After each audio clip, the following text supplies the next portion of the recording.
Hello friend, आप सभी का स्वागत है आपके अपने YouTube channel GK genius IQ में। आज की वीडियो में हम 20 मोस्ट वीवीआई क्वेश्चन करने वाले हैं जो कि आपके आगामी एग्जाम के लिए बहुत ही ज़रूरी है। और ये सारे के सारे क्वेश्चन सेलेक्टेड लिए गए हैं, प्रीवियस लिए गए हैं। तो ज़्यादा समय ना लेते हुए आइए क्वेश्चन स्टार्ट करते हैं। और आज के सेशन का हमारा पहला क्वेश्चन है, डायनामाइट का खाली स्थान द्वारा आविष्कार किया गया था। और ये 4 ऑप्शन है आपके पास, सही आंसर जल्दी से कमेंट सेक्शन में कमेंट कीजिए। और इस प्रश्न का बिल्कुल सही आंसर है ऑप्शन बी, अल्फ्रेड नोबल। ये आपको हमेशा याद रखना है कि डायनामाइट का आविष्कार अल्फ्रेड नोबल द्वारा किया गया था। और आपको यह भी पता होना चाहिए कि डायनामाइट एक प्रमुख रासायनिक विस्फोटक है। ठीक है दोस्तों, और इसका आविष्कार अल्फ्रेड नोबल द्वारा 1867 ईस्वी में किया गया था, जो कि नाइट्रोग्लिसरीन की सहायता से बनता है। यह भी आपको हमेशा याद रखना है कि डायनामाइट नाइट्रोग्लिसरीन की सहायता से बनता है। ठीक है दोस्तों, नेक्स्ट क्वेश्चन कर लेते हैं। रक्तचाप मापने के उपकरण का क्या नाम है? और ये 4 ऑप्शन है आपके पास, सही आंसर जल्दी से कमेंट सेक्शन में कमेंट कीजिए।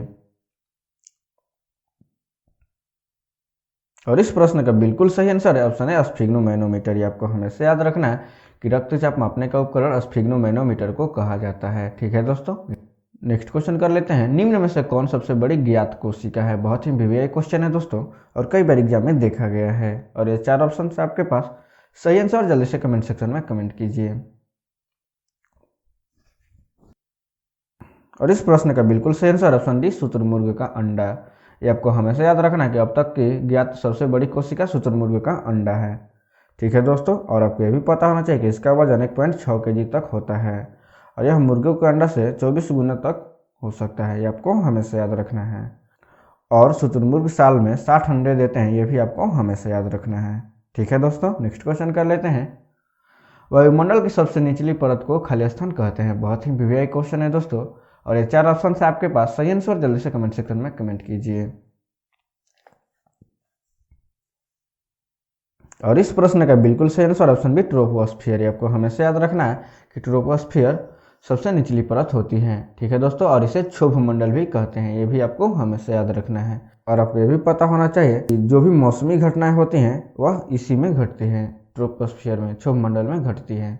ठीक है दोस्तों, ये आपको हमेशा याद रखना है। नेक्स्ट क्वेश्चन कर लेते हैं। निम्न में से किसका प्रयोग प्रकाश के उत्पादन में और धातु को वेल्डिंग करने में होता है? बहुत ही वीवीआई क्वेश्चन है दोस्तों, और ये 4 ऑप्शन है आपके पास, सही आंसर जल्दी से कमेंट सेक्शन में कमेंट कीजिए। और इस प्रश्न का बिल्कुल सही आंसर ऑप्शन बी, एसिटिलीन। आपको हमेशा याद रखना है कि एसिटिलीन का उपयोग धातु को वेल्डिंग करने में होता है। ठीक है दोस्तों, नेक्स्ट क्वेश्चन कर लेते हैं। हवा महल किसने बनवाया था? बहुत ही वीवीआई क्वेश्चन है दोस्तों, और ये 4 ऑप्शन है आपके पास, सही आंसर जल्दी से कमेंट सेक्शन में कमेंट कीजिए। और इस प्रश्न का बिल्कुल सही आंसर ऑप्शन बी, महाराजा प्रताप सिंह। आपको हमेशा याद रखना है कि हवा महल का निर्माण महाराजा प्रताप सिंह द्वारा करवाया गया था, और इसका निर्माण 1799 ईस्वी में हुआ था। यह भी आपको हमेशा याद रखना है। और यह राजस्थान की राजधानी जयपुर में स्थित है। यह भी आपको हमेशा याद रखना है। ठीक है दोस्तों, नेक्स्ट क्वेश्चन कर लेते हैं। डांडिया खालिस्तान की एक लोकप्रिय नृत्य शैली है। बहुत ही वीवीआई क्वेश्चन है दोस्तों, और ये 4 ऑप्शन है आपके पास, सही आंसर जल्दी से कमेंट सेक्शन में कमेंट कीजिए। और इस प्रश्न का बिल्कुल सही आंसर है ऑप्शन बी, गुजराती। आपको हमेशा याद रखना है कि डांडिया गुजरात की लोकप्रिय नृत्य शैली है। ठीक है दोस्तों, नेक्स्ट क्वेश्चन कर लेते हैं। निम्नलिखित में से कौन मिट्टी में नाइट्रोजन नियतन को प्रेरित करते हैं? और ये 4 ऑप्शन है आपके पास, सही आंसर जल्दी से कमेंट सेक्शन में कमेंट कीजिए। और इस प्रश्न का बिल्कुल सही आंसर ऑप्शन बी, बैक्टीरिया। ये आपको हमेशा याद रखना है कि मिट्टी में नाइट्रोजन नियतन बैक्टीरिया द्वारा होता है। ठीक है दोस्तों, नेक्स्ट क्वेश्चन कर लेते हैं। चंद्रमा के अध्ययन को क्या कहते हैं? बहुत ही वीवीआई क्वेश्चन है दोस्तों, और कई बार एग्जाम में आया हुआ क्वेश्चन है। और ये 4 ऑप्शन है आपके पास, सही आंसर जल्दी से कमेंट सेक्शन में कमेंट कीजिए। और इस प्रश्न का बिल्कुल सही आंसर ऑप्शन है सिनिनोलॉजी। आपको हमेशा याद रखना है चंद्रमा का अध्ययन सिनिनोलॉजी कहलाता है। ठीक है दोस्तों, और आपको यह भी पता होना चाहिए कि चंद्रमा पृथ्वी से औसतन 3,84,000 किलोमीटर दूर स्थित है, और चंद्रमा के प्रकाश को पृथ्वी तक पहुंचने में लगने वाला समय 1.3 सेकेंड है। ये भी आपको हमेशा याद रखना है कि 1.3 सेकेंड में चंद्रमा का प्रकाश पृथ्वी तक पहुंचता है। ठीक है दोस्तों, नेक्स्ट क्वेश्चन कर लेते हैं। सबसे बड़े और सबसे गहरा महासागर का नाम क्या है? और ये 4 ऑप्शन है आपके पास, सही आंसर जल्दी से कमेंट सेक्शन में कमेंट कीजिए। और इस प्रश्न का बिल्कुल सही आंसर है ऑप्शन बी, प्रशांत महासागर। ये आपको हमेशा याद रखना है, सबसे बड़ा और सबसे गहरा महासागर प्रशांत महासागर है। और आपको ये भी पता होना चाहिए कि प्रशांत महासागर में सबसे अधिक गहराई अल्यूसियन द्वीप के पास पाई जाती है, जो 25,194 फुट है। ये भी आपको हमेशा याद रखना है। ठीक है दोस्तों, नेक्स्ट क्वेश्चन कर लेते हैं।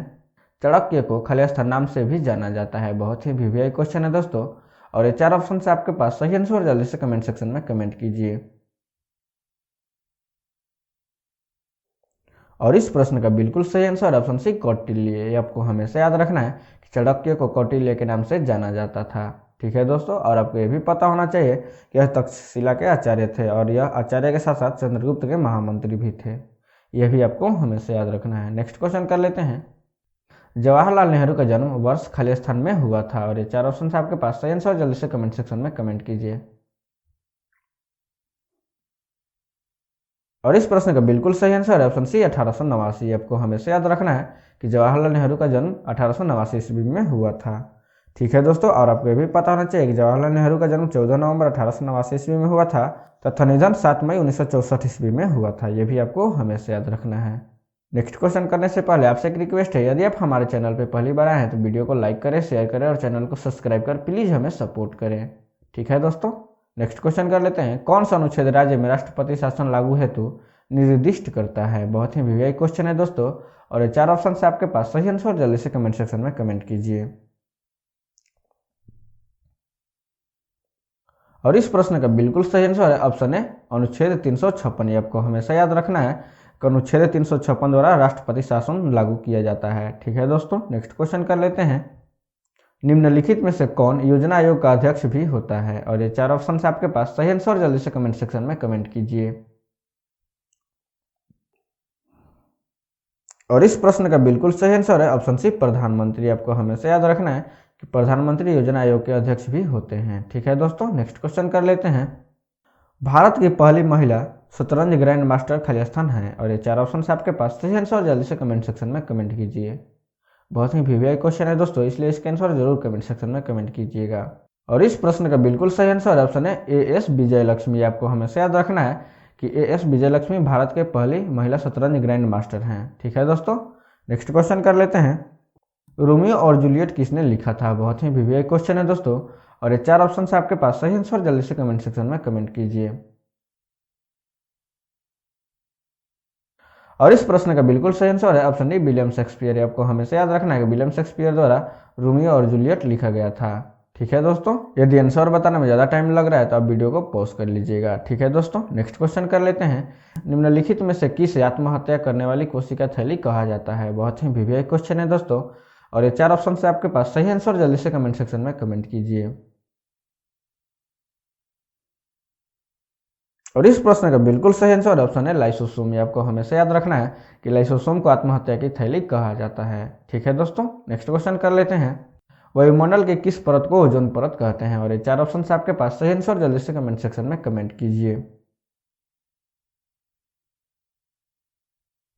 और इस प्रश्न का बिल्कुल सही आंसर ऑप्शन सी स्ट्रेटोस्फीयर। आपको हमेशा याद रखना है कि स्ट्रेटोस्फीयर को ओजोन परत कहा जाता है। और आपको ये भी पता होना चाहिए कि ओजोन परत सूर्य से आने वाली पराबैंगनी किरणों को अवशोषित कर हमें हानिकारक रेडिएशन से बचाता है। और हर साल 16 सितंबर को ओजोन दिवस के रूप में मनाया जाता है। ये भी आपको हमेशा याद रखना है, ओजोन दिवस हर साल 16 सितंबर को मनाया जाता है। नेक्स्ट क्वेश्चन कर लेते हैं। निमोनिया मानव शरीर के निम्न में से किस अंग को प्रभावित करता है? बहुत ही वीवीआई क्वेश्चन है दोस्तों, और ये 4 ऑप्शन से आपके पास सही आंसर जल्दी से कमेंट सेक्शन में कमेंट कीजिए। और इस प्रश्न का बिल्कुल सही आंसर ऑप्शन बी फेफड़ा। ये आपको हमेशा याद रखना है कि निमोनिया मानव शरीर के फेफड़े को प्रभावित करता है। ठीक है दोस्तों, और आपको ये भी पता होना चाहिए कि निमोनिया फेफड़े में सूजन वाली बीमारी है। ठीक है दोस्तों, और यह जीवाणु, विषाणु एवं और कई कारणों से होता है। ठीक है दोस्तों, नेक्स्ट क्वेश्चन कर लेते हैं। इंडिया गेट का डिजाइन खाली स्थान ने तैयार किया था? बहुत ही वीवीआई क्वेश्चन है दोस्तों, और कई बार एग्जाम में पूछा गया है। और ये 4 ऑप्शन से आपके पास सही आंसर जल्दी से कमेंट सेक्शन में कमेंट कीजिए। और इस प्रश्न का बिल्कुल सही answer option B sir Edwin Lutyens. आपको हमेशा याद रखना है कि सर एडविन लुटियंस द्वारा इंडिया गेट का डिजाइन तैयार किया गया था। और आपको ये भी पता होना चाहिए कि इंडिया गेट को मुख्य रूप से अखिल भारतीय युद्ध स्मारक के नाम से भी जाना जाता है। ठीक है दोस्तों, और यह नई दिल्ली में स्थित है, जिसकी ऊंचाई 43 मीटर है। ये भी आपको हमेशा याद रखना है। यदि वीडियो अच्छा लगा हो तो लाइक करें, शेयर करें और चैनल को सब्सक्राइब कर प्लीज़ हमें सपोर्ट करें। धन्यवाद।